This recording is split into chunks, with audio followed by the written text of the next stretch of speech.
Back for blog number 3, or not 3, sorry, 5, excuse me.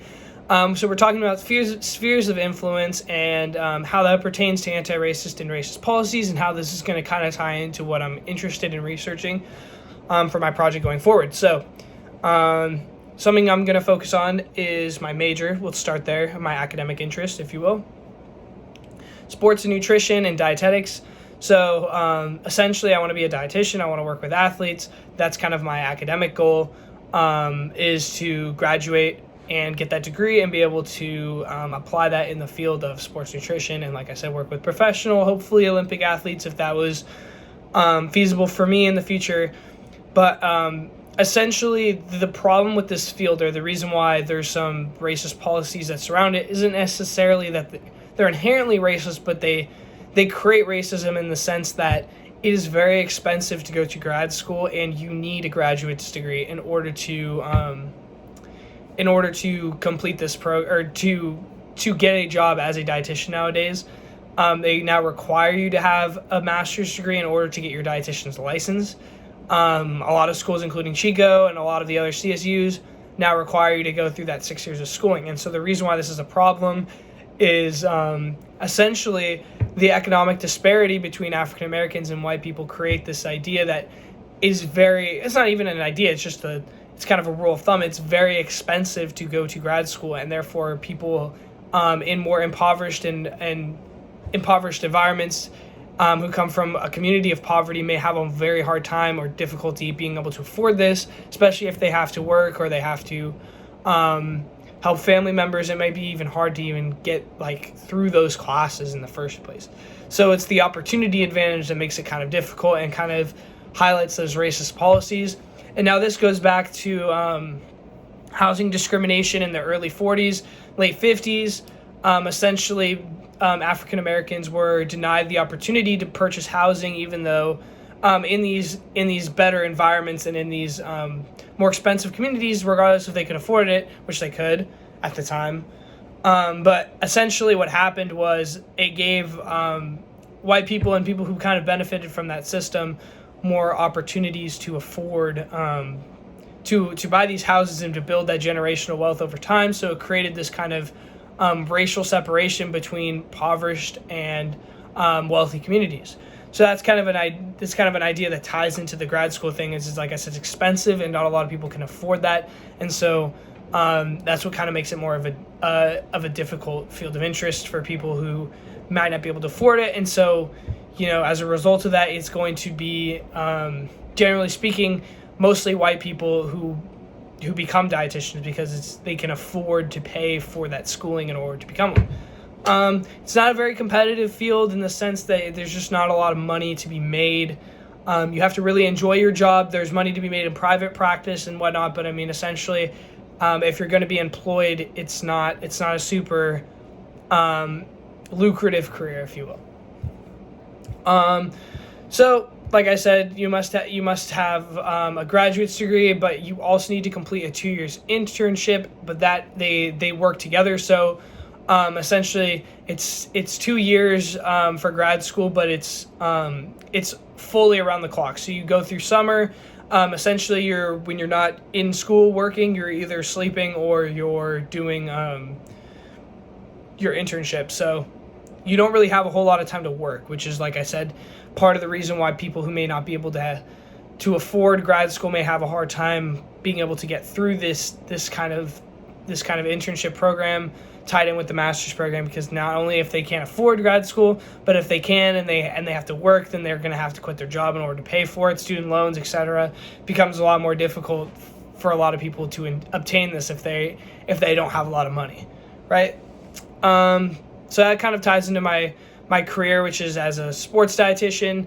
I want to work with professional, college, or Olympic athletes, and so some racist policies, I guess you can say, they're turning into anti-racist policies hopefully soon. I kind of touched on this with you in class, but NCAA athletes are convincing colleges to allow them to make money off of their merchandise and just profiting through promotions and whatnot through themselves, versus before the colleges would take all of the money from the NCAA athletes, so who are primarily people of color. And so a lot of these athletes would be going to the schools, but wouldn't be able to make money off of themselves, essentially because the colleges would take all the money for the jerseys and whatnot. So yeah, so that's kind of something to keep in mind, is right. It's like, essentially it is a racist policy because people of color specifically are being kind of cheated out, if you will, of money and from their own promotions and whatnot as an athlete. And that's because the NCAA forbids it, but essentially they're loosening up the rules. They're talking about it. There's a lot of change going on within the college athlete realm or sphere of just sports in general. Like, there's just a lot of changing things going on in college sports, which is really cool to see, because college athletes are now going to be valued at they're going to be able to make more money off of themselves and essentially promote themselves better. So there's a lot to be said about that. That's kind of where my field of interest is going to lead into, but I'll talk about that later. Some recreational hobbies I have, and some interests I have out of school is I'm super into the gym, and I'm super into volleyball. And so essentially I wanted to talk more about volleyball than the gym, in the sense of like my sphere of influence, because I mean, when I'm at the gym, it's not really like it's more of an individual thing, versus volleyball is more of like a team and collective thing. So I'm able to see, like, really focus on like what's going on around me.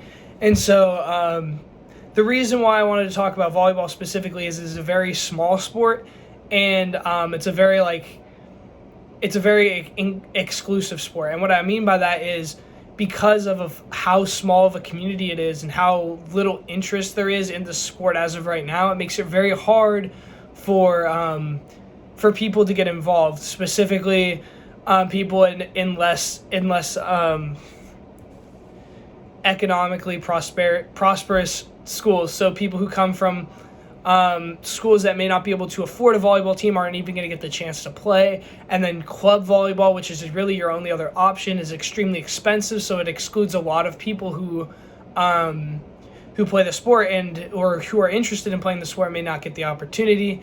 And from what I've noticed, it's a primarily white person sport, as in the sense that the only people who can really afford to play are white people, and those are the people that predominantly play the sport. And so there's not a whole lot of diversity unless you're playing through a public school. But like I said, a lot of schools lack the funding because it's so small that they can't really justify this idea of creating a program at their school. And so essentially that's a very racist cultural ideal, I guess. Or I mean, it doesn't necessarily just have to pertain to volleyball, just small sports in general.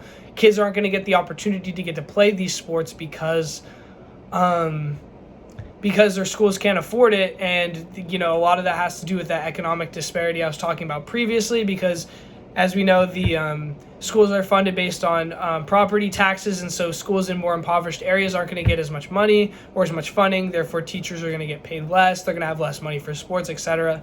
So that's kind of an important thing to look at as far as sports go. Like I said, predominantly white person sport. I would like to see a lot more diversity in it. I have a lot of friends that are interested in playing, but they can't really get on teams. So they're limited to only playing outside by themselves or at beach courts, and they don't really get that opportunity to play through like an organized program like a school or a club. So I thought that was really important to include. So some things that I do in my free time is I read a lot on psychology. I find it extremely interesting how the human brain works. I watch and follow a lot of sports and education, specifically college athletes. I think I explained that earlier, how the NCAA athletes essentially what's going on with that in the anti-racist and racist realm of things. But I thought it was important to reflect a little bit on the psychology aspect and what I've kind of been learning through my reading.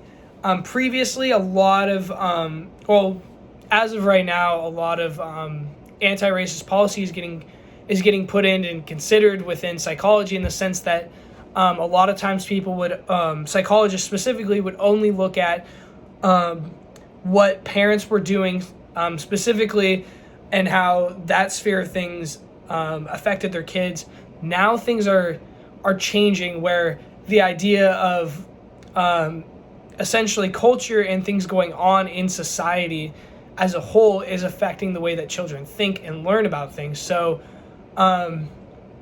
it was very you could say it was racist policy, the way that people would essentially only look at psychology in a one-dimensional kind of realm of things. Like they would look at it as black and white. This is the reason why someone acts this way. But as science like kind of progressed and how when people have come up with more theories and whatnot, it's kind of created this realm within psychology that there is so much more that goes on within this idea of how like children develop. And there's this idea that people look at psychology from a perspective of their own culture, so they compare it based on their own cultural beliefs to what another group of people or what another culture does within their society, and they judge it based on that.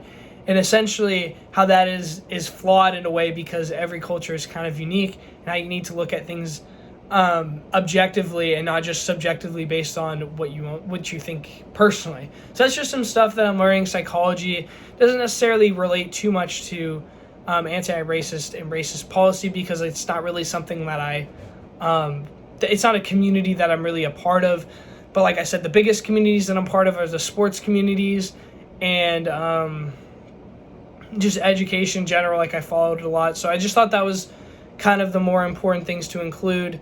After researching and figuring out all these different aspects of all these different communities, institutions, whatnot that I'm a part of, I think it's important to kind of tie my research in, or kind of focus only on education now, because I feel like that is the area of interest that I'm primarily interested in. I think I think everyone should have the opportunity and the access to proper and equal education across pretty much just every society. I think it's education and knowledge is power, and if people aren't educated, then they can't really do much. It's really hard to be a part of something if you're not knowledgeable on the subject. So I just think that education is something that I'm passionate about and I'm really interested in researching more about. So I think that's where I'm going to kind of focus my my research on. And then I'm going to kind of tie that into college athletes and just athletes within those educational institutions in general, because I'm very passionate about sports. So that's going to kind of where I focus my research on. That's going to wrap it up for Blog 5. Have a great weekend. Thank you.